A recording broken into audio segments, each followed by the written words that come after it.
السلام علیکم ورحمۃ اللہ وبرکاتہ۔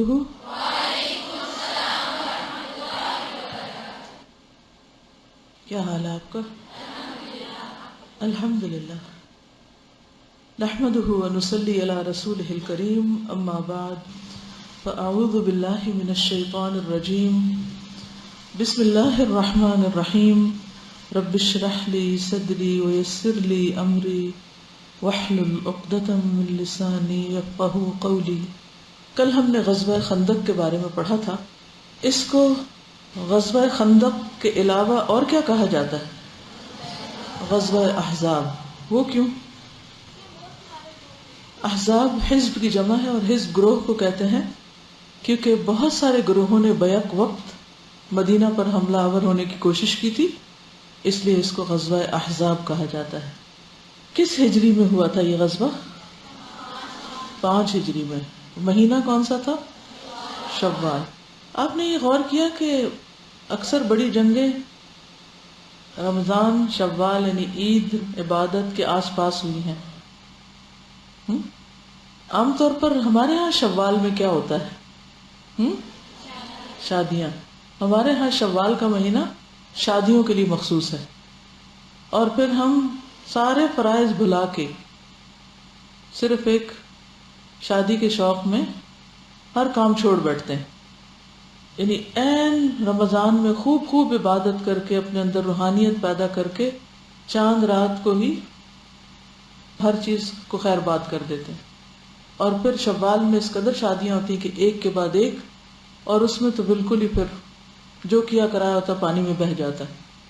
جس مقصد کے لیے رمضان ہمیں تیار کرتا ہے ہم اسی کو فراموش کر دیتے ہیں، اسی لیے تو ہمارے اندر کوئی پائیدار چینج آتا ہی نہیں ہے۔ رمضان ایک ریچول کی طرح گزارا اور اس کے بعد پھر دنیا میں لگ گئے پہلے سے بھی زیادہ جوش و خروش کے ساتھ۔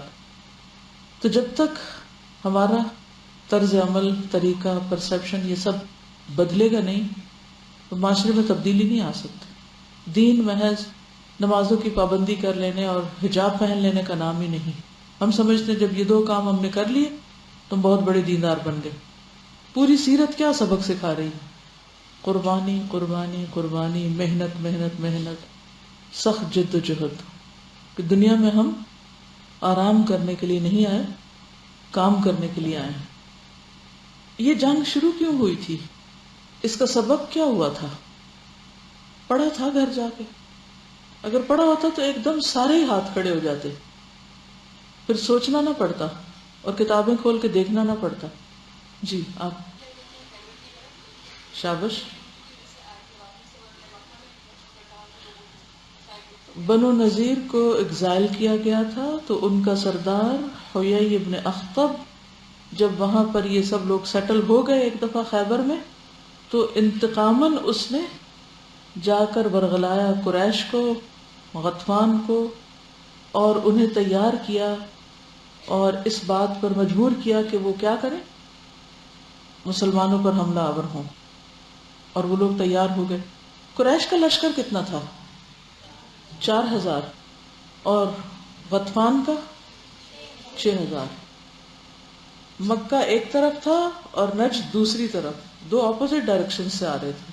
مدینہ تقریباً بیچ میں آ جاتا ہے ایک سائڈ پہ ہو کر۔ غطفان کے ساتھ کچھ اور قبائل بھی شامل تھے، یہ سب مل کر مدینہ منورہ پہ چڑھ دوڑے۔ حضور صلی اللہ علیہ وسلم نے کس کے مشورے سے خندق کھودی تھی؟ سلمان فارسی کے مشورے سے۔ مدینہ کی کون سی جانب تھی یہ خندق؟ مشرق، مغرب، شمال، جنوب؟ شمال کی طرف۔ شابش۔ لمبائی کتنی تھی؟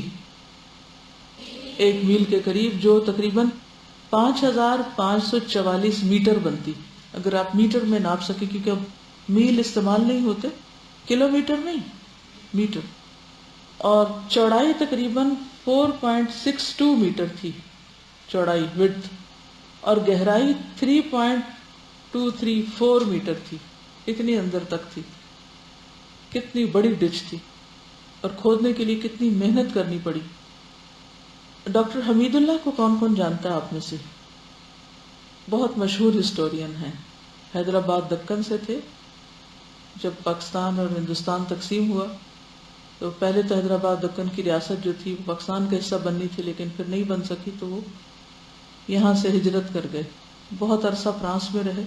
10-11 زبانیں جانتے تھے. فرانسیسی میں قرآن پاک کا ترجمہ کیا اور ساری زندگی انہوں نے علم کی خدمت کی. زبردست ہسٹورین تھے.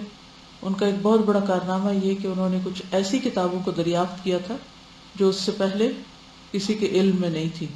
بہت سے مکتبات چھان کر انہوں نے مینیوسکرپٹس نکالے، ان کو ایڈٹ کیا اور کتابی شکل دی. اور یوں کہنا چاہیے کہ ایک اللہ کا چلتا پھرتا معجزہ تھے زمین پر. انہوں نے سیرت کو اس طرح پڑھا کہ ایک ایک واقعے کو اس کی جگہ پر جا کر دنوں سٹڈی کیا، اس سارے علاقے کا جائزہ لیا، غور و فکر کیا، کتابیں چھانی اور پھر ان سائٹس کو دیکھا جا کے اور پھر لکھی سیرت.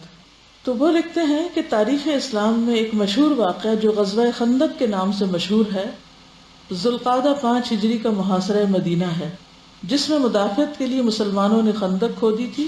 چوڑائی اور گہرائی کا مورخ ذکر نہیں کرتے، مگر گھوڑا پھلانگ نہ سکنے کی تصریح کی بنا پر شاید یہ کہا جا سکتا ہے، یعنی انہوں نے گھوڑے دوڑا کے دیکھی کہ گھوڑا ایک جگہ سے دوسری جگہ کتنی دور تک پھلانگ سکتا ہے. تو اگر وہ اس سے آگے تو اس کا مطلب ہے کہ کم از کم اتنی چوڑی تو ہوگی. اس سے یہ اندازہ اونچا نیچا چوڑا لمبا کیا انہوں نے. تو اس تصریح کی بنا پر کہ وہ 10 گز چوڑی اور شاید 5 گز گہری تھی، یعنی کہ اندازہ ہے. مسلمان رضاکاروں کی تعداد 3000 تھی. ہر 10 آدمیوں کی جماعت کو 40-40 ہاتھ لمبی خندق کھودنے کا کام سپرد ہوا. 300 ٹولیوں میں بٹ گئی، 300 گروپس. آپ کے تو 300 پیپل کے 10 گروپ ہوتے ہیں تو ہم پریشان ہو جاتے ہیں کہ اتنے زیادہ لوگ ہو گئے. تو بہرحال 300 گروپس میں مسلمان تقسیم ہو گئے اور ان میں سے ہر ایک نے 40-40 ہاتھ یعنی 10-10 لوگوں نے مل کے اس کو کھودا اپنے اپنے حصے کو. اور ان میں سے ہر ایک نے 120 گز کھدائی کی، یعنی کل 6000 گز یا کوئی 3.5 میل لمبی خندق کھودی. یعنی ان کے اندازے کے مطابق یہ تقریباً اتنا حصہ بنتا ہے. اور عام روایات میں 1 میل اس کو کہا جاتا ہے. کیونکہ ہسٹورینز نے ذکر نہیں کیا لہٰذا یہ اندازے ہیں. کیونکہ یہ بات ملتی ہے کہ 40-40 ہاتھ کا حصہ آیا، 10-10 لوگ تھے تو 3000 لوگ تھے، تو پھر انہوں نے کیلکولیشن کی تو یہ فگر نکلتا ہے. جو ہی مسلمان خندق کھودنے سے فارغ ہوئے تھے کہ سارے قبائل آ پہنچے اور آ کر پریشان ہو گئے کہ اس کو کراس نہیں کیا جا سکتا. ڈاکٹر حمید اللہ یہ لکھتے ہیں کہ ابن سعد وغیرہ، ابن سعد ہسٹورین ہیں، طبقات ابن سعد کے نام سے ان کی کتاب ہے. ان کے مطابق دیار بنی حارثہ کے قلعہ رائج اور بعض روایتوں میں آتام شیخین سے جبل زباب تک کا حصہ مہاجرین کے سپرد ہوا اور وہاں سے جبل بنی عبید اور مزاد سے ہوتے ہوئے مسجد فتح تک انصار متعین کیے گئے. یعنی ایک اور نئی انکشاف انہوں نے کیا کیا کہ مہاجرین کو ایک طرف کا علاقہ دیا گیا اور انصار کو دوسری طرف کا کھودنے کے لیے.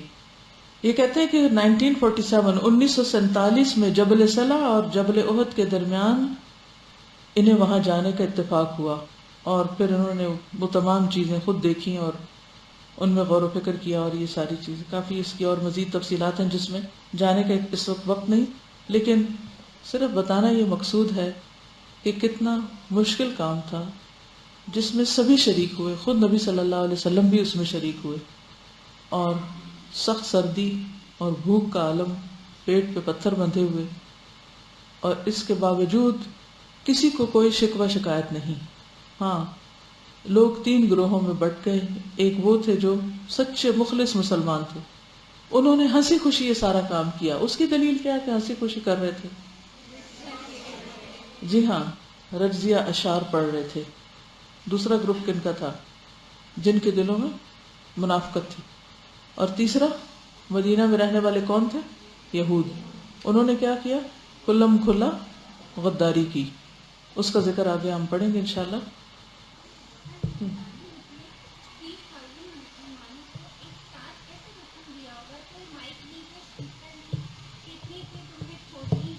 یعنی کس طرح ٹریننگ دے دی ہوگی ایک دم کہ اتنا کام کرنا ہے. یعنی ہمارے ہاں تو 3000 لوگوں کو اگر مینج کرنا ہو، صرف بٹھانا ہی ہو کلاس میں کہ بیٹھ جاؤ، تو ایک مصیبت آ جاتی. جی ہاں، ایک تو بات سنتے تو دوسرا یہ کہ نماز با جماعت جو ہے یہ اتنی زبردست ایکسرسائز ہے کہ دن میں 5 مرتبہ آپ اکٹھے ہوں، لائنیں بنائیں، صفے بنائیں اور اللہ کے حضور حاضر ہوں، پھر ہر جمعے کو آس پاس کے بھی سارے لوگ آ جائیں. تو یہ ایک قدرتی تیاری ہے جو ہر وقت مسلمان کو تیار رکھتی ہے. اور پھر آپ دیکھیے کہ جو اصل چیز ہے جو آپ نے ڈسپلن کی بات کی ہے، بیسیکلی یہ شروع ہوتا ہے صف بندی سے، لائن بنانے سے. آج بھی جن قوموں کے اندر لائن بنانے کا رواج ہے وہ دنیاوی اعتبار سے کامیاب ہے، اور جہاں پر لائنیں نہیں بنتی، صف نہیں بنتی، وہاں کوئی خیر و برکت نہیں ہوتی کسی بھی کام میں. تو اگر آپ کسی بھی چیز کا ڈسپلن کہیں بھی قائم کرنا چاہیں تو سب سے پہلے لائن بنانا سکھائیں لوگوں. کسی نے پوچھا تھا نا ملکہ برطانیہ سے شاید کہ برطانیہ کی ترقی کا راز کیا ہے، تو اس نے کہا تھا لائن بنانے میں، کہ ہم وہ قوم ہے جو لائن بنانا جانتے ہیں، اور ہم کیا ہیں، بھیڑ ہیں. جہاں تک صف بنانے کا تعلق ہے تو اس میں آپ دیکھیے کہ حضرت ابو سعید خدری رضی اللہ تعالیٰ عنہ سے روایت ہے کہ رسول اللہ صلی اللہ علیہ وسلم نے فرمایا، اللہ تعالیٰ کے ہاں افضل جہاد ان لوگوں کا ہے جو پہلی صف میں دشمن کا مقابلہ کرتے ہیں اور پیچھے کو متوجہ نہیں ہوتے حتیٰ کہ وہ شہید ہو جاتے ہیں. بس آگے آئے اور آگے ہی دیکھا، پیچھے نہیں مڑ کے دیکھا، پلٹے نہیں. کیونکہ یہ بھی ایک نفسیات ہوتی ہے نا. یہی وہ لوگ ہیں جو جنت کے اعلیٰ بالا خانوں میں داخل ہوں گے. ان کی طرف تیرا رب دیکھتا ہے، ان کی طرف تیرا رب دیکھتا ہے، اور تیرا رب جب کسی قوم پر ہنس دے، ان کو دیکھ کے خوش ہو جائے تو ان پر کوئی حساب نہیں ہوتا. ایسے لوگ پھر بے حساب جنت میں جائیں گے.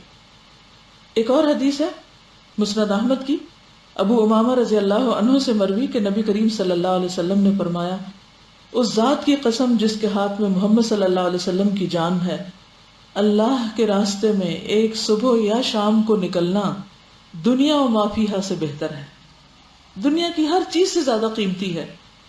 اور تم میں سے کسی کا جہاد کی صف میں کھڑا ہونا 60 سال کی نماز سے بہتر ہے. کیونکہ وہاں جان خطرے پہ ہوتی. ایک ہوتا عام حالات میں صف بنانا، اور ایک ہے جب آپ کی جان کو خطرہ ہے اور پھر آپ صف میں کھڑے ہیں. تو ہم جیسے تو پیچھے مڑ مڑ کے دیکھتے ہیں کہ کوئی مار ادھر سے تو نہیں پڑنے لگی، ادھر سے تو نہیں کوئی آ رہا ہے، ادھر سے تو نہیں آ رہا. پھر آپ دیکھیے قرآن مجید میں فرشتوں کی صفت کیا بیان ہوئی ہے، وَإِنَّا لَنَحْنُ الصَّافُونَ. پھر سورۃ الصافات کے شروع میں آپ دیکھیے وَالصَّافَّاتِ صَفًّا، اللہ نے ان کی قسم کھائی ہے، چاہے وہ فرشتے ہیں یا کوئی اور مخلوق ہے، جو صفیں بنا کے رہتے ہیں. قیامت کے دن کیسے کھڑے ہوں گے لوگ، یوم یقوم الروح والملائکۃ صفا لا یتکلمون الا من اذن له الرحمن وقال صوابا. اگر آپ یہ سوال نہ کرتی تو میں یہ حدیثیں نہ سناتی، کیونکہ یہ کامیابی کا راز ہے ڈسپلن، اس کے علاوہ نہیں. آرگنائزیشن، جب تک آرگنائزڈ نہیں ہوں گے کچھ نہیں پائیں گے. ان کا سوال بہت ریلیونٹ تھا کہ 3000 لوگوں میں کام بانٹ دیا گیا چند دنوں کے اندر، اتنی بڑی گہری چوڑی لمبی خندق بنا دی گئی، یہ پاسبل کیسے ہوا؟ ہم تو چھوٹے سے کام میں ہی انڈیفرنٹ ہوتے ہیں اور کام کر ہی نہیں پاتے. تو اس ڈسپلن کا راز کیا ہے؟ تو جابر بن سلمہ رضی اللہ عنہ سے روایت ہے کہ رسول اللہ صلی اللہ علیہ وسلم نے فرمایا، کیا تم اس طرح صفیں نہیں بناتے جس طرح فرشتے اپنے رب کے پاس بناتے ہیں؟ کیا ویسے صفیں نہیں بناؤ گے؟ ہم نے پوچھا فرشتے اپنے رب کے پاس کیسی صفیں بناتے ہیں، کس طرح بناتے ہیں، یا کس طرح صفیں باندھتے ہیں؟ کیونکہ صف باندھنا ہوتا ہے. ہم تو صف بنانا یا لائن بنانا کہتے ہیں، اس لیے وہ بنتی بھی نہیں. تو باندھنے کا جو لفظ ہے نا وہ اہم ہے. آپ صلی اللہ علیہ وسلم نے فرمایا، پہلے وہ آگے کی صفوں کو پورا کرتے ہیں اور ایک دوسرے کے ساتھ مل کر کھڑے ہوتے ہیں. یہ ہے طریقہ صف بنانے کا. پہلے اگلی صف پوری کرو اور پھر دوسرا پوائنٹ ساتھ جڑ کے کھڑے ہو. کسی مسجد میں چلے جائیں اور صفوں کا حال دیکھیں، مشرق سے مغرب تک دنیا کی کسی مسجد میں، مسجد الحرام سے لے کے مسجد نبوی تک، خصوصاً خواتین کے حصے میں صفوں کا حال تو دیکھیے. آگے جگہ خالی ہے، دروازہ پہ کھڑے ہو گئے آسانی کے لیے، وہ جلدی سے باہر نکل پا دیں گے. ہوتا کیا ہے، لوگ حج عمرے پہ بھی جاتے ہیں نا، آخر میں بازاروں میں شاپنگ، ادھر ادھر آرام کیا، گھومتے پھرتے رہے، اور جب اذان ہوگی پھر نکلے. جب اب اذان ہوئی ہے پھر آپ نکلے تو اس کے بعد آپ کو جگہ کہاں ملے گی؟ آگے تو نہیں ملے گی. پھر آپ دیکھتے ہیں اچھا رش ہے، چاہے آگے جگہ خالی بھی جاتے ہی نہیں. کوئی بلائے بھی تو آگے جگہ خالی ہے، صف ملاؤ، کوئی تیار نہیں ہوتا اس کے لیے. تو یہ 2 نقطے یاد رکھیے. کوئی کسی کے لیے جگہ نہیں رکھتا وہاں، یعنی فرشتوں کی جو صف ہے. ورنہ بعض اوقات کیسا ہوتا ہے کہ یہاں فلاں کی جگہ یہ فلاں آئے گا فلاں آئے گا، صفیں نہیں پوری ہوتی۔ حضرت علی رضی اللہ تعالیٰ عنہ سے مروی ہے کہ مجھے اور حضرت ابو بکر رضی اللہ تعالیٰ عنہ کو غزوہ بدر کے موقع پر بتایا گیا کہ آپ میں سے ایک کے ساتھ حضرت جبریل علیہ السلام اور دوسرے کے ساتھ میکائیل علیہ السلام اور اسرافیل علیہ السلام بھی ہیں، جو ایک عظیم فرشتہ ہے، جنگ کی صف میں شریک ہوتے ہیں، وہ بھی صف میں ہیں۔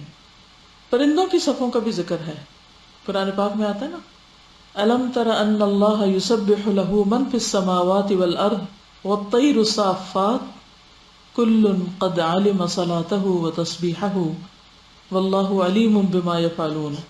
سورۃ الملک میں آتا ہے أَوَلَمْ يَرَوْا إِلَى الطَّيْرِ فَوْقَهُمْ صَافَّاتٍ وَيَقْبِضْنَ مَا يُمْسِكُهُنَّ إِلَّا الرَّحْمَنُ۔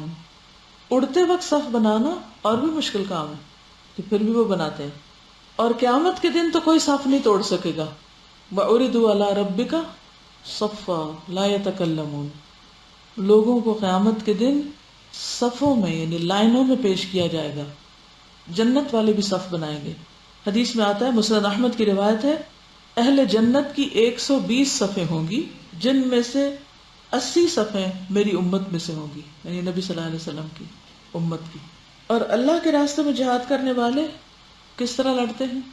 صفن کأنہم بنیان مرصوص، ایسے لوگوں سے اللہ محبت کرتا ہے۔ ان اللہ یحب الذین یقاتلون فی سبیلہ صفا کأنہم بنیان مرصوص۔ نماز کی خوبصورتی بھی صف سے ہے۔ اگر آپ خانہ کعبہ کی کوئی تصویر دیکھیں نا جس میں مکمل صفیں بنی ہوئی ہوں، تو ایک روب ہوتا ہے اس کا، ایک خاص قسم کی خوبصورتی بھی ہوتی ہے۔ تو نماز کا حسن کیا ہے؟ نماز کی خوبی کا ایک جز صف کا درست کرنا ہے۔ جو صف ملاتا ہے اللہ اس کو جوڑتا ہے، اور جو صف کاٹتا ہے اللہ اس کو توڑتا ہے۔ حدیث میں آتا ہے، نبی صلی اللہ علیہ وسلم نے فرمایا، صفیں درست رکھا کرو کیونکہ تمہاری صفیں ملائکہ کی صفوں سے مشابہ ہوتی ہیں۔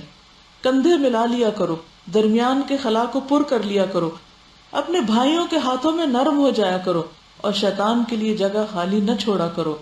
جو شخص صف کو ملاتا ہے اللہ اسے جوڑتا ہے، اور جو شخص صف کو توڑتا ہے اللہ اسے توڑ دیتا ہے۔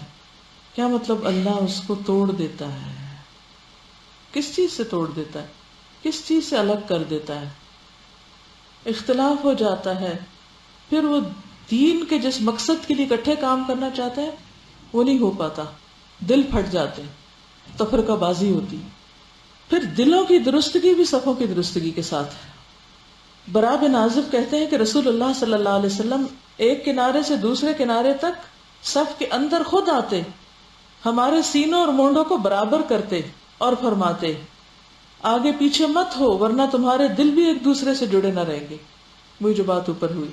اور آپ فرماتے کہ پہلی صف والوں پر اللہ تعالیٰ اپنی رحمت نازل فرماتا ہے اور فرشتے ان کے لیے دعا کرتے ہیں۔ لیکن پہلی صف میں کون پہنچ پاتا ہے؟ جو اول وقت میں آئے گا۔ جو لیٹ آئے گا وہ تو پیچھے ہی بیٹھے گا ہمیشہ، اور پیچھے بیٹھنا اور آگے بیٹھنا یا پیچھے پڑھنا اور آگے برابر نہیں ہے۔ اور اس میں جو خاص اہم بات کی گئی ہے کہ اللہ تعالیٰ اپنی رحمت کرتا ہے ان لوگوں پر، اور فرشتے ان کے لیے دعائیں کرتے ہیں، صرف اس لیے کہ وہ ایک پراپر لائن میں کھڑے ہیں اور ڈسپلن کے ساتھ کھڑے ہیں۔ ایک اور حدیث میں آتا ہے، رسول اللہ صلی اللہ علیہ وسلم نے فرمایا، اللہ کے بندو اپنی صفوں کو سیدھا رکھا کرو ورنہ اللہ تعالیٰ تمہارے چہروں کے درمیان پھوٹ ڈال دے گا، یعنی ایک دوسرے کو دیکھنا بھی نہیں چاہو گے۔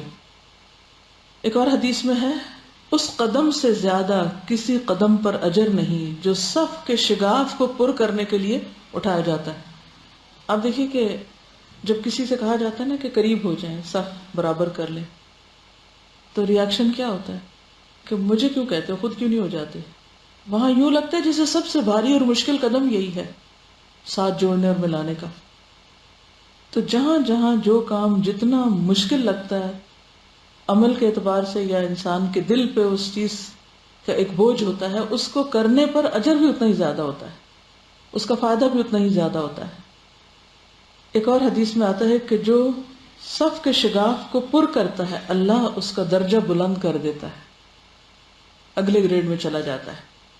اور اگر صفوں کے درمیان جگہ خالی رہ جائے، حدیث میں آتا ہے آپ نے فرمایا صفیں جوڑ کر اور قریب قریب ہو کر بنایا کرو، یعنی ایک تو آپس میں جوڑو اور دوسرے ایک صف اور دوسرے کے درمیان بہت بڑا فاصلہ نہ ہو، ان کے درمیان بھی بس اتنا ہو کہ جس میں پیچھے سے سجدہ کیا جا سکے یا بیٹھنے کی جگہ ہو۔ کیونکہ اس ذات کی قسم جس کے دست قدرت میں میری جان ہے، میں دیکھتا ہوں کہ چھوٹی بھیڑوں کی طرح شیاطین صفوں کے بیچ میں گھس جاتے ہیں، جہاں جہاں گیپ ہوتے ہیں وہاں جہاں بیٹھتے ہیں۔ اگر کسی مجلس میں ساتھ شیطان گھسے ہوئے ہیں تو وہ پھر آپ کو مقصد تو پورا نہیں کرنے دیں گے، مقصد کے راہ میں حائل ہوں گے۔ تو کیا کرنا چاہیے؟ پہلے اگلی صف پوری کرنی چاہیے، پھر اس کے بعد آپس میں جڑ کے کھڑے ہونا چاہیے۔ آپ نے فرمایا کہ اگر لوگوں کو پتہ چل جائے کہ آذان اور پہلی صف میں شامل ہونے کا کتنا ثواب ہے تو کرہ ڈالے بغیر کوئی چارہ نہ ہو تو ضرور کرہ ڈالے، یعنی پھر لوگ، یعنی سب کو جانے کے لیے کہ میں آگے بڑھ جاؤں اس کام کو کرنے کے لیے اور اس نیکی کو پانے کے لیے، پھر ایک کرہ اندازی کر کے اس میں حصہ لیں۔ حضرت عائشہ سے روایت ہے کہ رسول اللہ صلی اللہ علیہ وسلم نے فرمایا جو لوگ صف اول سے پیچھے رہتے ہیں اللہ انہیں جہنم میں پیچھے کر دے گا۔ پھر تفرقوں اور حلقوں کی صورت میں بیٹھنے سے ممانعت۔ رسول اللہ صلی اللہ علیہ وسلم جب کسی منزل پر اترتے، جیسے جنگ پہ جا رہے ہیں، کسی جیسے عمرے وغیرہ پہ، تو کٹھے ٹریول کرتے تھے۔ غزوہ تبوک کے موقع پر کتنے ہزار لوگ جو تھے وہ کٹھے چل رہے تھے، سفر کر رہے تھے۔ 30,000 کا لشکر تھا اس وقت۔ 30,000 کو ساتھ لے کے چلنا، پیدل اور اونٹوں پہ اور گھوڑوں پہ، اور اس وقت بھی سواریاں پوری نہیں تھی۔ تو آپ دیکھیے کہ جب وہ چل رہے تھے، جا رہے تھے وہ اس راستے پر، تو راستہ بھی تقریباً 700 کلومیٹر دور تھا۔ تو وہ کوئی جہاز میں تو نہیں بیٹھ کے جا رہے تھے، پیدل جا رہے تھے، تو اس میں راستے میں رکنا پڑتا تھا، کہیں آرام کرنے کے لیے، کہیں کھانے کے لیے، نماز کے لیے۔ تو جب اترتے تھے لوگ تو ادھر ادھر پھیل جاتے تھے۔ تو آپ صلی اللہ علیہ وسلم نے فرمایا تمہارا یوں وادیوں میں تفرقہ شیطان کی طرف سے ہے، یعنی یہ گھاٹیوں اور وادیوں میں جو تم بکھر جاتے ہو ادھر ادھر، جس کا جدھر منہ آیا چل پڑے، یہ شیطان کی وجہ سے ہے جو تم کو ایک دوسرے سے جدا رکھنا چاہتا ہے۔ آپ صلی اللہ علیہ وسلم کے اس فرمان کے بعد پھر لوگ کبھی الگ الگ نہ ہوئے، بلکہ اکٹھے اترتے، اور اس طرح اکٹھے ہو جاتے اترنے کے بعد کہ یوں کہا جا سکتا تھا کہ اگر ان پر ایک کپڑا ڈال دیا جائے تو سارے اس میں ڈھانپے جائیں۔ یوں جڑ کے رہتے تھے، کوئی بھی ادھر ادھر نہیں پھیلتا تھا۔ اس کا نقصان کیا ہوتا ہے پھیلنے کا؟ تو مثلا قافلہ چل پڑا اور کوئی کہیں نکل گیا، کوئی کسی درخت کے پیچھے چھپا ہوا ہے، کوئی کسی ٹیلے کے پیچھے، وہ تو پیچھے رہ جائیں گے۔ جیسے اگر الگ ایک بھیڑ کہیں نکل جاتی ہے تو بھیڑیا اس کو کھا جائے گا۔ جیسے ٹرپس وغیرہ ہوتے ہیں، کٹھے سفر کرتے ہیں تو کتنی پریشانی ہوتی ہے کہ سب گن لو، دیکھ لو سب پورے ہو گئے ہیں کہ نہیں، آ گئے ہیں کہ نہیں۔ کوئی اچھا بعض اوقات لوگ بغیر اجازت کوئی شاپنگ کرنے چل پڑتا ہے، کوئی واش روم میں چلا جاتا ہے۔ تو حج وغیرہ میں کٹھے عمرے پہ گروپ جاتے ہیں نا، تو بہت سی ڈیلیز صرف چند لوگوں کی وجہ سے ہوتی ہیں جو بغیر اجازت ادھر ادھر بکھر جاتے ہیں۔ نبی صلی اللہ علیہ وسلم مسجد میں داخل ہوئے تو صحابہ کرام ادھر ادھر گروپس کی شکل میں بیٹھے تھے۔ فرمایا کہ میں تمہیں جدا جدا کیوں دیکھتا ہوں، یعنی ایک جگہ کیوں نہیں؟ یا یہ کہ جیسے جمعہ کا خطبہ ہو رہا ہے یا کوئی تعلیم کی مجلس ہے یا نماز کا وقت ہے تو اس وقت خاص طور پر صفوں کے اندر بیٹھنا لازم ہے، ورنہ ضرورتاً حلقات بھی ہوتے تھے مسجد کے اندر، لیکن تعلیم کے وقت کئی دفعہ آپ نے دیکھا ہوگا کہ لیکچر ہالز ہوتے ہیں نا، تو لوگ کوئی وہاں بیٹھا، کوئی وہاں بیٹھا، کوئی اس پلر کے پاس، کوئی اس پلر کو، کئی ٹانگے پسارے بیٹھا ہے۔ یہ بھی درست نہیں ہے۔ جب بھی بیٹھے، لیٹ بھی آئیں، کچھ بھی ہو، اگر آپ کو سیٹ چاہیے، ٹیک لگانا ہے، اپنی کرسی اٹھائیں اور لائن میں جا بیٹھے۔ تو اس سے ایک تو وہ جو فرشتے ڈھانپتے ہیں نا مجلس کو، اگر آپ اس گروپ سے باہر ہیں تو وہ آپ پر رحمت سے باہر ہو گئے۔ دوسرا یہ کہ منظر خراب ہوتا ہے، ایک سین خراب ہوتا ہے۔ تیسرا یہ کہ دل دور ہوتے ہیں، وہ پتہ چلتا ہے کہ جی میں تو اس کا پارٹ نہیں ہوں، میں اس کا حصہ نہیں ہوں، میں تو ایک الگ ہی چیز ہوں کوئی۔ تو اس سے مسلمانوں کے اندر پھر بدگمانی اور اختلافات اور یہ تمام چیزیں پیدا ہو جاتی ہیں۔ اس ٹاپک پہ اگر آپ میں سے کوئی کچھ کہنا چاہے تو موسٹ ویلکم۔ مجھے اس کا اندازہ نہیں تھا کہ قرآن کا تو پتہ تھا، مگر احادیث کی روح سے کہ صف بندی کی کتنی زیادہ اہمیت ہے، تو اس سے یہ ذہن میں خیال آتا ہے کہ آج دنیا میں جہاں کہیں بھی صف بندی یا نظم و ضبط یا ڈسپلن جہاں کہیں پریکٹس ہو رہا ہے جن جن اقوام کے اندر، ان سب نے بنیادی جو اس کا خیال ہے وہ دراصل قرآن اور حدیث سے لیا ہے۔ اور آج ہمارا یہ حال ہے کہ مسلمان ہی سب سے زیادہ بد نظمی اور افراتفری کا شکار ہیں، اور دوسرے لوگ جو ہے اس سے فائدہ اٹھا رہے ہیں۔ اور دوسرا یہ ہے کہ ہم جب بیٹھتے ہیں تو ایک تو ہم یہ سوچتے ہیں کہ کہیں دوسرا بندہ مائنڈ نہ کرے یا ڈسٹرب نہ ہو، تو ہم خود ہی پرے ہٹ جاتے ہیں اور اس سے دور ہٹنے کی کوشش کرتے ہیں. اور یہ بھی دیکھا گیا ہے کہ جب ہم کسی کے ساتھ کلوزلی بیٹھتے ہیں تو اس کو فوراً جو ہے یہ دیکھتے ہیں کہ اس نے اس کو اچھا نہیں سمجھا اور وہ کہہ رہا ہے کہ ذرا پیچھے ہٹ جاؤ. تو یہ شاید اسی چیز کی علامت ہے کہ ہمارے دل جو ہیں آپس میں بہت جڑے دور ہوئے ہو چکے ہیں، ان میں بہت اور دوری پیدا ہو چکی ہے. اور جو انر ہمارا ڈسپلن یا اندر کی جو نظم و ضبط ہے وہ ہماری بیرونی حرکات میں ظاہر ہوتی ہے. تو آج مسلمانوں کی افراتفری اور بد نظمی اور ایک دوسرے سے دوری کا یہی سبب ہے کہ ہم ایک دوسرے کے قریب آنا ہی پسند نہیں کرتے، اور صف بندی کا کوئی کنسیپٹ ہمارے یہاں نہیں پایا جاتا، جبکہ ویسٹ اس کو اویل کر رہا ہے اور دنیا کے اوپر حکمرانی کر رہا ہے.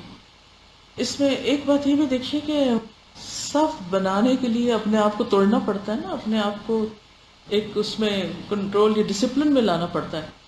وہ ہماری طبیعتوں پہ بڑا بھاری ہے.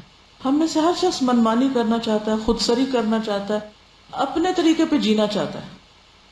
ضرورت کس چیز کی ہے اس کا نہیں کہ ایک امت کی حیثیت سے یا ایک جماعت کی حیثیت سے کس چیز کی ضرورت ہے. نہیں، مجھے یہ سوٹ نہیں کرتا، میں ایک طرف ہی ہو جاؤں تو اچھا ہے. استاذہ میرے ذہن میں نا دانتوں کی وہ آ رہی تھی مثال، جیسے ترتیل میں بھی ہم یہ کہتے ہیں نا کہ ہر ایک الگ الگ بھی ہے اور ساتھ جڑے ہوئے بھی ہیں.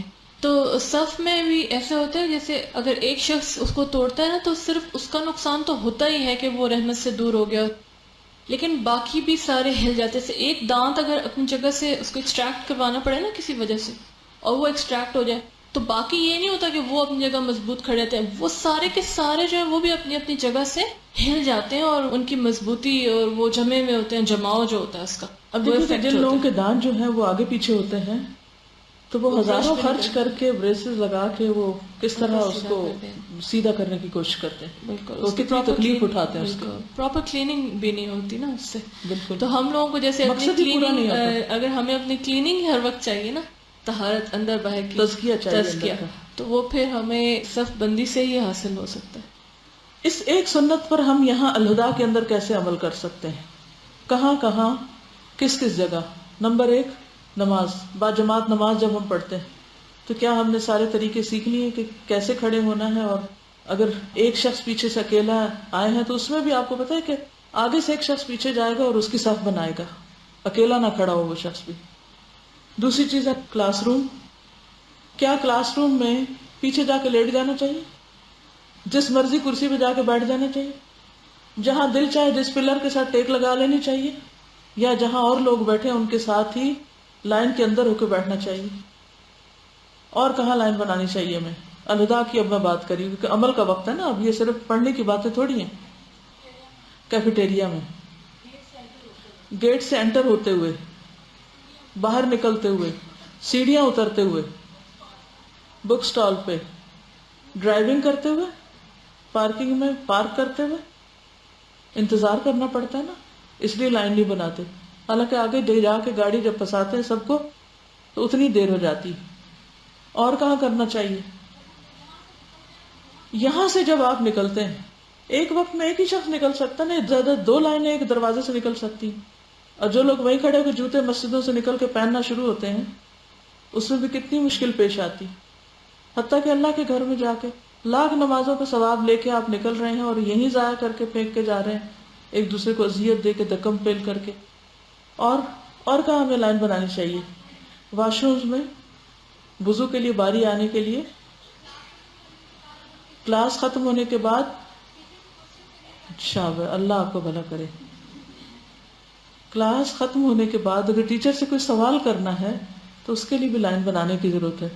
کیا ایک شخص ایک وقت میں 2 لوگوں کی بات سن سکتا ہے؟ اور ایک اگر کوئی بات کہہ رہے تو دوسرے کو کاٹنی چاہیے. ہاتھ ملانے کے لیے کسی کچھ بھی. اصل بات ہے انتظار کی، صبر کی. جب وہ نہیں سیکھا تو پھر یہ تو سب بوجھ اٹھائے جا رہے ہیں علم کا ہم اپنے اوپر. اور کہاں؟ فیس جمع کرواتے وقت، ملاقات کے وقت، پانی پینے کی جگہ پر، اسٹور سے چیزیں لیتے وقت، سیڑھیاں چڑھتے اترتے وقت. جی ہاں، جب آفیسز میں بھی کام کرتے ہیں تو اس میں بھی کمیونیکیشن گیپ آ جاتا ہے اگر ہم ایک ڈسپلن میں نہیں ہوتے.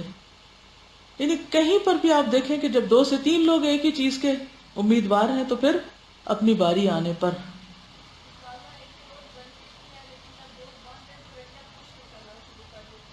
جی ہاں، ایک تو رو بناتے نہیں، اگر بنا لیں پھر دھکم پیل شروع ہو جاتے. اچھا، اس میں ایک اور چیز یہ کہ رونا بننے کا ایک اور وجہ یہ بھی ہوتی ہے کہ جو ایک شخص کو موقع مل جاتا ہے وہ وہاں آرام فرمانے لگتا ہے. اگر آپ کو کسی سے بات کرنے کا موقع مل گیا ہے تو بس آپ وہاں سے ہلیں گے نہیں اور پرواہ ہی نہیں کریں گے کہ 20 لوگ پیچھے بھی ہیں، اور مختصر بات کرنا سیکھیں. جی آپ. السلام علیکم. میں نے ابھی یہاں پہ ایک رپورٹ دیکھی تھی، تو چائنا میں سیلاب آیا ہے، تو وہاں پہ ایک لائن بنی ہوئی تھی جب ان کو سرو کرے تھے کھانا وغیرہ دینے کے لیے. تو وہاں پہ جب لوگ گئے، وہاں پہ آرمیز ان کی گئی، تو وہاں پہ ایک چھوٹا سا بچہ تھا، وہ جلدی لینے کی خاطر وہ آگے چلا گیا لائن توڑ کے. تو وہاں پہ ایک اولڈ سی لیڈی کھڑی ہوئی تھی، تو اس نے اس کو ہلکا سا سلیپ کیا اور اس کو یہ بات بولی ہے کہ ہم لوگوں کو 50-55 سال ہو گئے اس لائن کو بنانے کے لیے، اور تم کون ہوتے اس کو توڑنے والے. تو ہم لوگوں کو اس سے کافی سبق سیکھنا چاہیے کہ ابھی بھی ہم لوگوں کے جس طریقے سے یہاں پہ ہم لوگ آتے ہیں، یا ہم لوگوں کے ابھی سیلاب آیا ہوا ہے تو ہم لوگ رپورٹس دیکھ رہے ہوتے ہیں ٹی وی میں، تو وہاں پہ جو اتنا آرگنائز نہیں ہوتے لوگ، تو ہم لوگوں کو اس چیز کو فالو کرنا چاہیے. آئی تھنک سو وہ اسی لیے ہم لوگوں سے اتنا آگے ہیں کہ وہ ڈسپلن رہتے ہیں اور اپنی اس چیز کو بہت زیادہ فالو کرتے ہیں. Thank you. لائنیں 1-2 دن میں نہیں بنا کرتی، بنانے میں ایک وقت لگتا ہے اور توڑنے میں کچھ دیر نہیں لگتی. یہ قوموں کی پہچان ہے نا یہ، ورنہ تو بھیڑ ہے.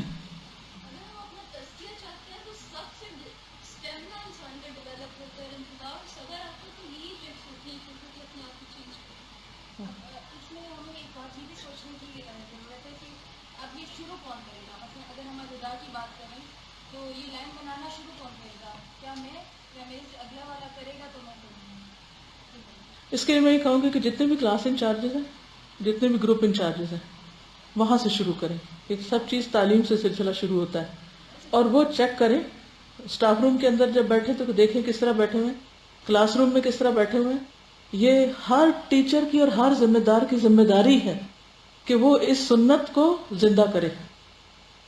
اور جہاں دیکھے کہ اس کا گروپ، کیونکہ مجھے اب کا تو نہیں یاد، بہت پہلے اور مختلف جگہوں پر میں جب بھی کبھی گروپ آبزرو کرنے کے لیے نکلی، کوئی ادھر بیٹھا، کوئی ادھر بیٹھا، کوئی ادھر اوپر بیٹھا، کوئی نیچے بیٹھا، 10 لوگوں کا گروپ بھی نہیں ڈسپلن میں بیٹھ سکتا کہ وہ ایک لائن میں یا ایک سرکل میں پراپر ایک سین کے ساتھ بیٹھے.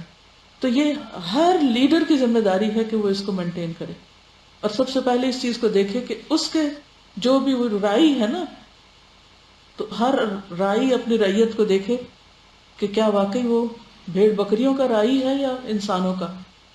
آپ کو پتہ نہیں کہ رائی جو ہے لیڈر ہوتا ہے، اور وہ لیڈر پیچھے سے ہوتا ہے، اور پھر ڈنڈا لے کے وہ سب کو ریوڑ سے جو بکری ادھر ادھر جاتی ہے اس کو اکٹھا کر رہا ہوتا ہے. جی آپ کو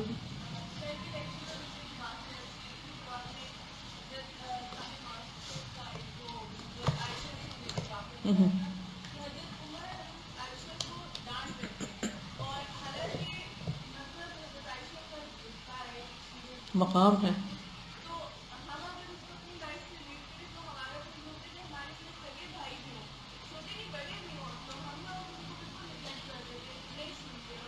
بدتمیزی کرتے ہیں جواباً، بالکل. اور یہ آپ کو معلوم ہے کہ حضرت سعد کی وفات کیسے ہوئی تھی؟ اسی زخم سے ہوئی تھی نا جو ان کو بازو میں لگا تھا، جس سے ان کی رگ کٹ گئی تھی، اور انہوں نے دعا کی کہ اللہ تعالیٰ مجھے زندہ رکھنا جب بنو قریظہ کے معاملے میں. اور پھر جب ان کے بارے میں فیصلہ ہو گیا، آگے انشاءاللہ ہم پڑھیں گے، تو اس کے بعد پھر وہ فوت ہو گئے تھے. ان کی وفات کا واقعہ بھی بہت ہی دل ہلا دینے والا ہے. محمود بن لبید کہتے ہیں کہ جب سعد کے بازو کی رگ میں زخم لگا اور وہ بڑھ گیا، لوگوں نے ان کو رفیدہ نامی عورت کے پاس منتقل کر دیا، کیونکہ وہ زخمیوں کا علاج کرتی تھی. ایک صحابیہ تھی رفیدہ، را کے ساتھ. نبی کریم صلی اللہ علیہ وسلم جب ان کے پاس سے گزرتے تو پوچھتے شام کیسے گزری، صبح آتے تو پوچھتے صبح کیسے گزری، یعنی اتنی ان کی کیئر کر رہے تھے. وہ اپنی صورتحال واضح کرتے، یہاں تک کہ وہ رات آ گئی جس میں ان کی قوم نے انہیں وہاں سے منتقل کر دیا، یعنی اس خیمے سے نکال کے لے گئے، چھوٹا سا ہاسپٹل ہی سمجھے، اور انہیں اٹھا کر بنو عبد الاشہل کے گھروں میں لے گئے. رسول اللہ صلی اللہ علیہ وسلم حسب عادت ان کا حال دریافت کرنے کے لیے تشریف لائے، یعنی اتنی زیادہ آپ ان کو اہمیت دیتے تھے۔ انہوں نے بتلایا کہ وہ انہیں لے گئے ہیں، یعنی ان کے قوم والے لے گئے ہیں۔ چنانچہ رسول اللہ صلی اللہ علیہ وسلم چل دیے اور ہم بھی آپ کے ساتھ ہو لیے۔ آپ اتنی تیزی سے چلے کہ ہمارے جوتوں کے تسمے ٹوٹ گئے اور ہماری چادریں گردنوں سے گرنے لگیں۔ صحابہ نے کہا کہ آپ نے ہم کو تھکا دیا ہے۔ آپ نے فرمایا مجھے اندیشہ ہے کہ ان کو غسل دینے میں فرشتے ہم سے آگے نہ نکل جائیں، کیونکہ وہ فوت ہو چکے تھے، جیسے وہ اس سے پہلے حضرت حنظلہ کو غسل دے چکے تھے۔ جب رسول اللہ صلی اللہ علیہ وسلم گھر تک پہنچے تو ان کو غسل دیا جا رہا تھا اور ان کی ماں رو رہی تھی، کہہ رہی تھی او سعد تیری ماں کی ہلاکت اور غم کی وجہ سے۔ رسول اللہ صلی اللہ علیہ وسلم فرمایا کہ ہر نوحہ کرنے والی جھوٹ بولتی ہے سوائے ام سعد کے۔ پھر ان کی میت کو لے کر نکلے۔ بعض لوگوں نے آپ کو کہا سعد کی میت بہت ہلکی ہے، یعنی کہ یہ اٹھانے میں اس کا کوئی وزن نہیں ہے۔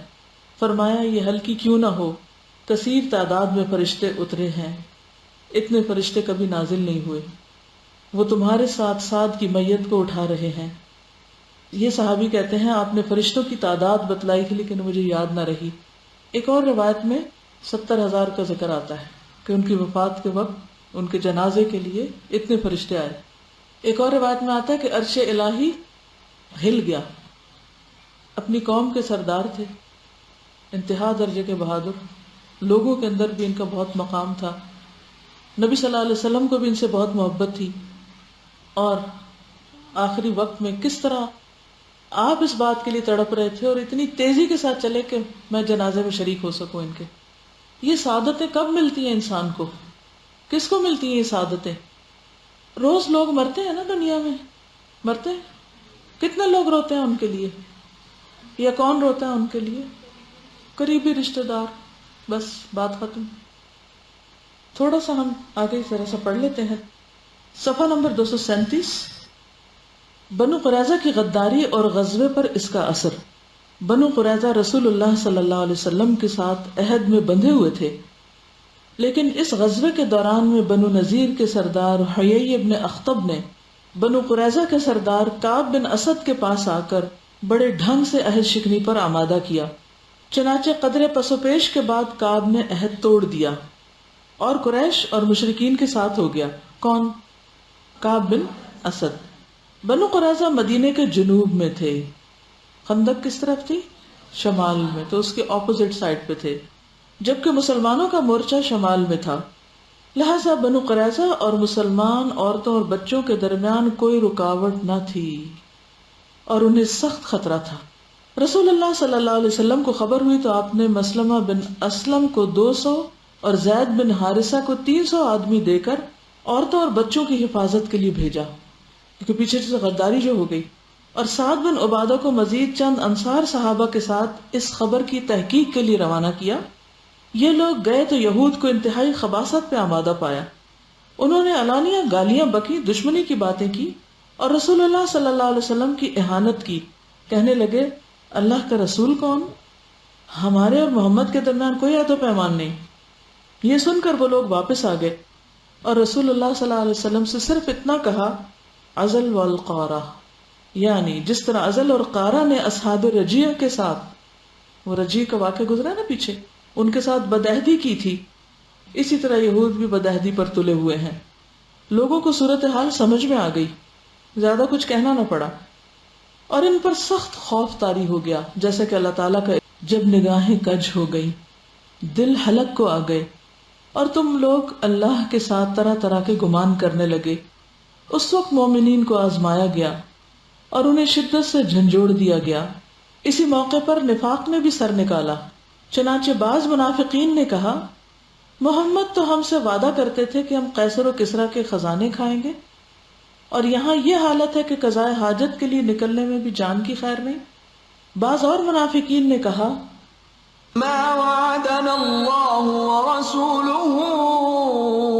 الا غرورا، ہم سے اللہ اور اس کے رسول نے جو وعدہ کیا تھا وہ فریب کے سوا کچھ نہیں۔ ایک اور گروہ نے کہا یا اہل یثرب لا مقام لکم فارجعوا، اے اہل یثرب، تمہارے لیے ٹھہرنے کی کوئی گنجائش نہیں، لہٰذا واپس چلو۔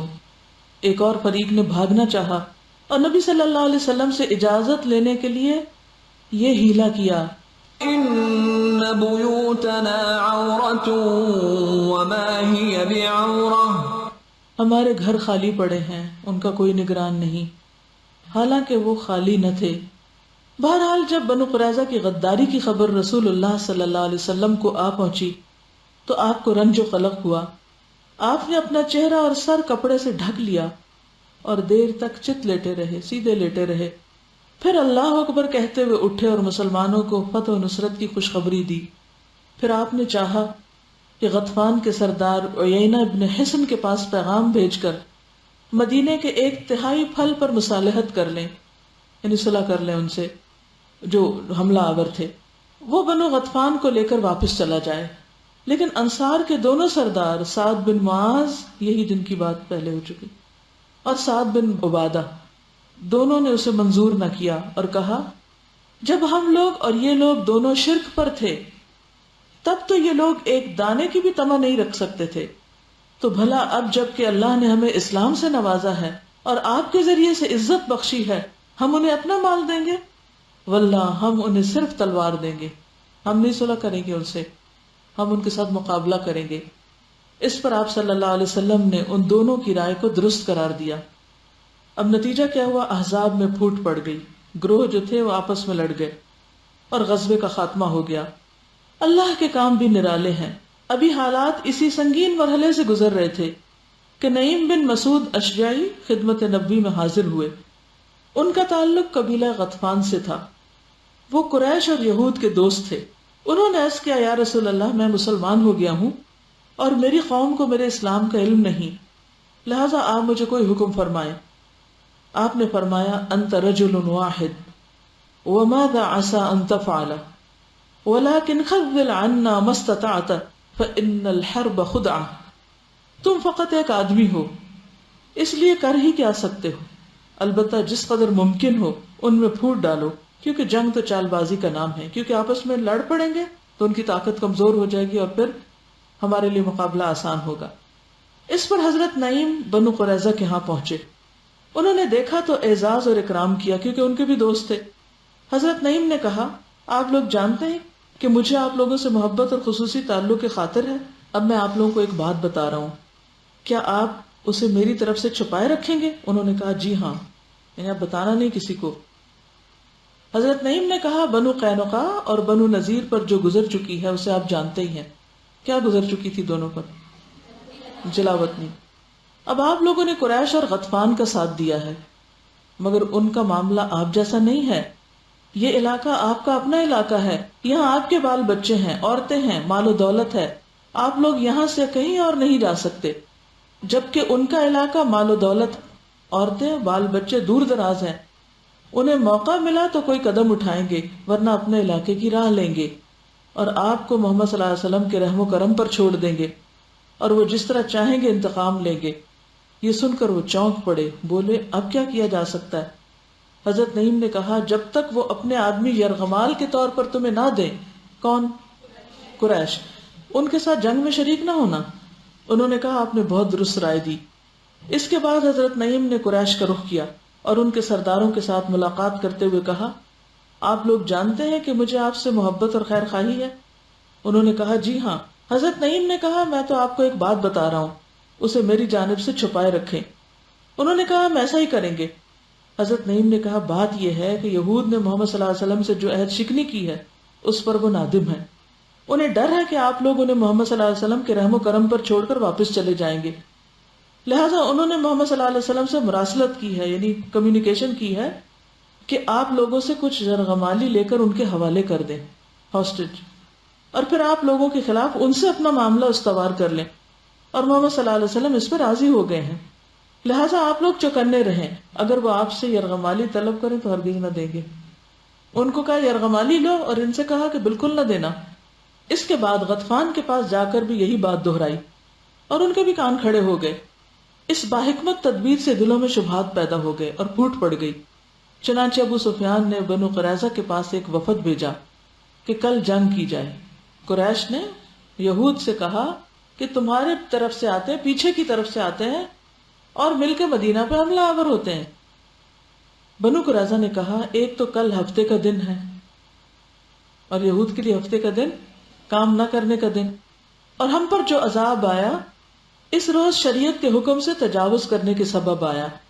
دوسرے، آپ جب تک ہمیں کچھ یرغمالی نہ دیں ہم آپ کے ساتھ جنگ میں شرکت نہ کریں گے، تاکہ ایسا نہ ہو کہ آپ ہمیں چھوڑ کر اپنے اپنے علاقوں کی راہ لیں، یعنی ہم نہیں جنگ کریں گے، پہلے یرغمالی لاؤ۔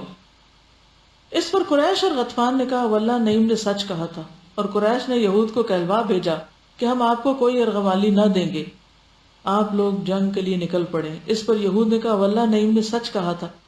اس طرح فریقین کے حوصلے ٹوٹ گئے، ان میں پھوٹ پڑ گئی۔ اس دوران مسلمان یہ دعا کر رہے تھے اللہم استر عوراتنا وآمر روعاتنا، اے اللہ ہماری پردہ پوشی فرما اور ہمیں خطرات سے امن عطا کر۔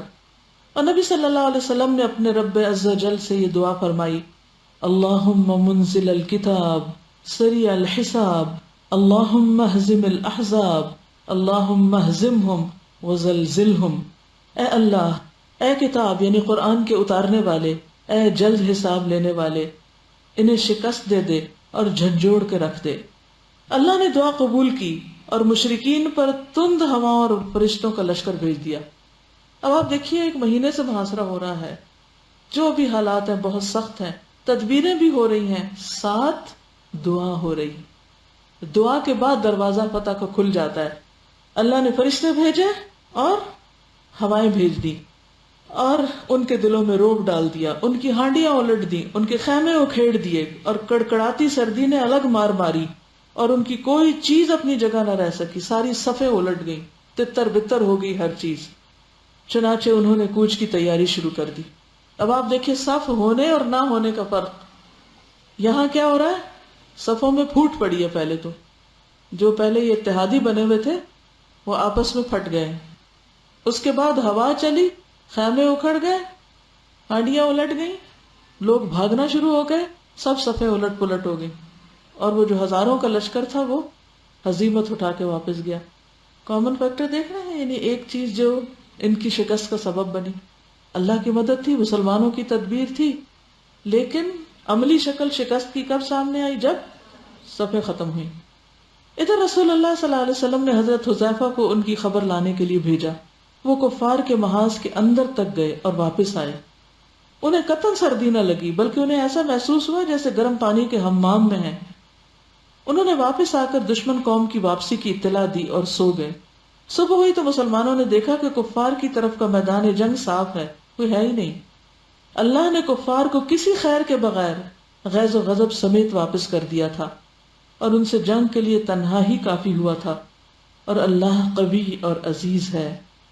اس غزوے کی ابتدا شوال 5 ہجری میں اور انتہا 1 مہینے بعد ذی القعدہ میں ہوئی۔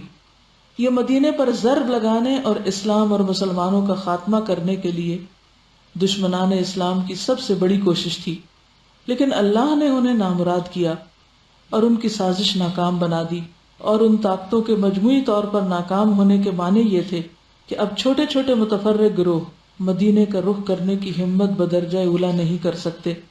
چنانچہ نبی صلی اللہ علیہ وسلم نے اس کی خبر دیتے ہوئے فرمایا الآن نغزوہم ولا یغزوننا نحن نسیر الیہم، اب ہم ان پہ چڑھائی کریں گے، وہ ہم پر چڑھائی نہ کریں گے، اب ہمارا لشکر ان کی طرف جائے گا۔ تو یہ ایک طرح سے مدنی دور کا نصف ہے، جس میں پہلا حصہ ایک طرح سے مدینہ کے اوپر چڑھائیوں کا اور ایک خوف خطرے کا ہے، لیکن دوسرے حصے میں صورتحال اب بدل جائے گی۔ اوکے، اجازت چاہوں گی، جزاکم اللہ خیرا۔ سبحانک اللہم و بحمدک نشہد ان لا الہ الا انت نستغفرک و نتوب الیک۔ السلام علیکم ورحمۃ اللہ وبرکاتہ۔